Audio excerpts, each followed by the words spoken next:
বেশি বলি, যারা প্যান্ডেলের ভিতরে আছেন তারা ইতিহাসের সাক্ষী হয়ে রইলেন।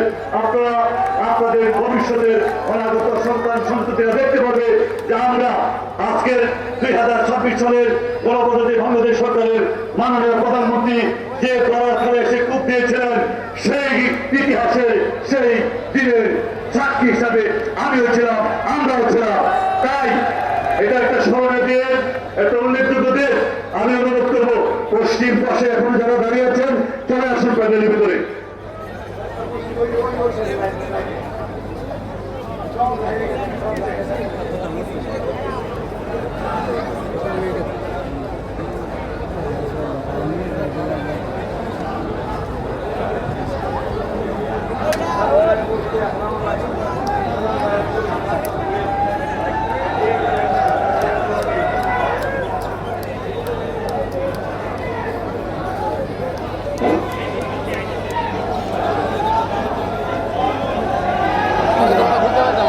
কিচ্ছু করে না বাংলা দেখাইছে না।